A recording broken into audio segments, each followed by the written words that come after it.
Vous êtes en compagnie de Radio Taïwan International.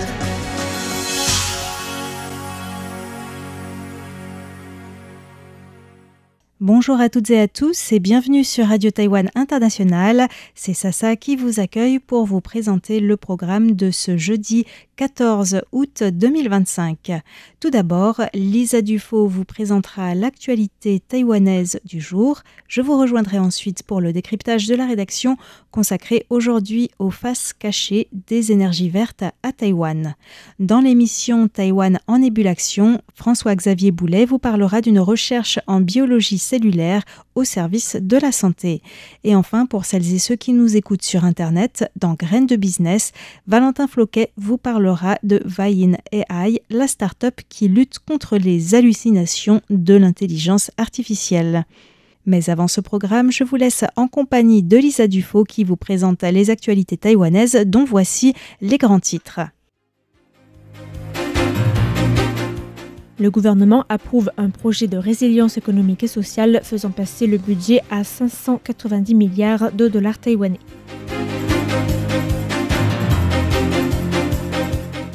Une délégation de la Brookings Institution reçue aujourd'hui par le président Lai Ching-te.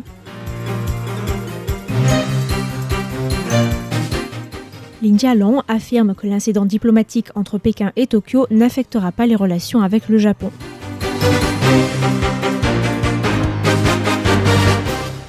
Bonjour à tous, vous êtes bien sur l'antenne française de Radio Taïwan International. Ici Lisa Dufaux pour vous présenter le journal de l'actualité de ce jeudi 14 août.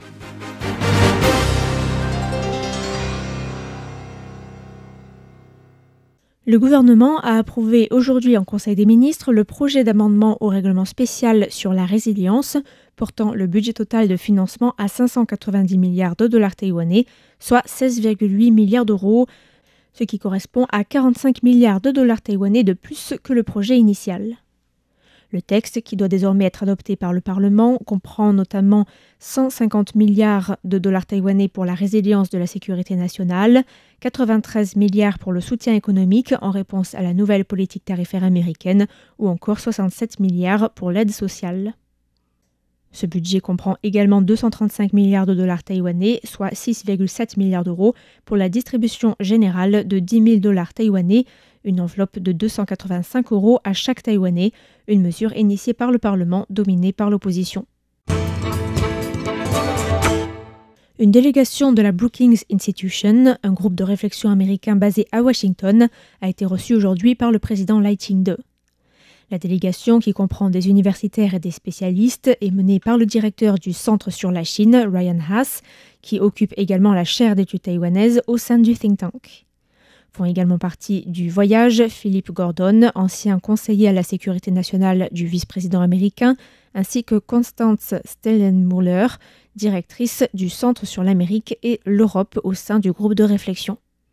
Le président taïwanais a évoqué l'intensification de la menace chinoise envers Taïwan, notamment à travers des tactiques militaires dites de zone grise, de front uni et d'infiltration, mais aussi de pression économique et médiatique et de guerre psychologique.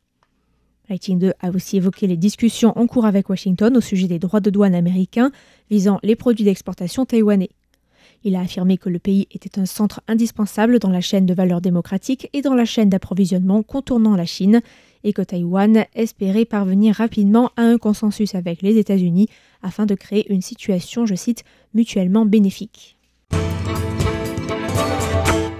Le ministre des Affaires étrangères taïwanais, Lin Jialong, a affirmé aujourd'hui que toute réaction chinoise à sa visite au Japon ne devrait pas affecter les relations entre Taïwan et le Japon.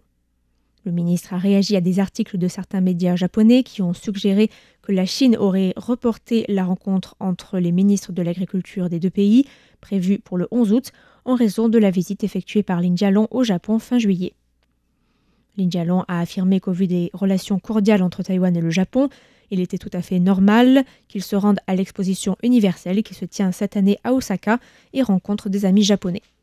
Sa visite au Japon a été révélée pour la première fois le mois dernier par le député japonais Keiji Furuya, un soutien de longue date de Taïwan au sein de la diète japonaise, qui a indiqué sur Facebook avoir rencontré Lin Jialong, le représentant de Taïwan au Japon Lin Yiyang et Sanae Takaichi, un ancien ministre de la Sécurité économique. La Taipei Women's Rescue Foundation a organisé aujourd'hui une conférence de presse à l'occasion de la Journée internationale de commémoration des anciennes esclaves sexuelles de l'armée japonaise, souvent désignées par l'euphémisme « femmes de réconfort ». L'ONG taïwanaise a rappelé plusieurs des 38 recommandations faites par un comité d'examen international dans son 4e rapport sur l'application à Taïwan de la Convention sur l'élimination de toute forme de discrimination à l'égard des femmes. Le rapport recommande notamment au gouvernement taïwanais de prendre les mesures nécessaires pour dispenser une éducation précise sur les violations des droits de l'homme commises à l'encontre des femmes victimes de trafic humain et d'esclavage sexuel pendant la Seconde Guerre mondiale. Le comité a aussi recommandé au gouvernement d'aider financièrement la fondation pour faire fonctionner le musée Ama, un petit musée situé à Taipei et dédié à l'histoire des femmes de réconfort taïwanaises, qui du reste a déjà dû fermer de manière temporaire faute de moyens financiers avant de rouvrir dans un plus petit local. Une autre alternative a été proposée, à savoir celle de créer un musée sur les droits des femmes afin de pouvoir dispenser un enseignement approprié, notamment sur l'histoire de ces femmes. La présidente de la fondation, Tsai Eun-jia, a affirmé que l'ONG plaidait depuis plusieurs années pour l'inclusion des femmes de réconfort dans les programmes scolaires et a regretté la lenteur des progrès en la matière malgré les engagements pris par le ministère de l'Éducation. L'ONG a évoqué les résultats d'un sondage réalisé cette année en ligne qui suggère que 68% des Taïwanais ont connaissance de l'histoire des femmes de réconfort grâce aux programmes scolaires. 71% des personnes interrogées disent tenir leur principale source de connaissances en la matière des manuels scolaires. C'est une hausse significative et encourageante par rapport à 2022, mais qui montre également l'importance d'avoir des manuels dotés de contenu précis sur ce sujet. L'ONG a ainsi appelé à ce que cette histoire soit documentée et expliquée de manière appropriée aux élèves et non pas cantonnée à des notes de bas de page dans les manuels d'histoire. Le Bureau central de météorologie a levé ce matin toutes les alertes maritimes et terrestres liées au typhon Podul, après que ce dernier a été rétrogradé en tempête tropicale et passé de l'archipel de Kinmen à la province chinoise du Guangdong. Le typhon, qui est arrivé à Taïwan hier vers 13h au niveau de la commune de Taimali, dans le comté de Taidong, a quitté l'île principale de Taïwan vers 16h au niveau de Tainan. Le typhon a causé de fortes pluies et des vents violents, en particulier dans le comté de Pingdong, dans le sud, où le mont Dahan a enregistré une pluviométrie record de 656 mm. Les autorités ont indiqué qu'une personne était portée disparue dans la commune de Budai, dans le comté de Jiayi, emportée par la mer alors qu'elle était en train de pêcher. Le bilan fait aussi état de 112 blessés, tandis que plus de 8000 personnes ont dû être évacuées, notamment dans le village autochtone de Dache, dans la commune de Sandimun, à Pingdong. Un projet de clinique itinérante conduit par le Taiwan ICDF, l'agence d'aide internationale financée par le ministère taïwanais des Affaires étrangères et l'ONG américaine Food for the Poor, a permis d'assurer des consultations auprès de 7000 femmes et enfants défavorisés au Guatemala depuis son lancement en février dernier.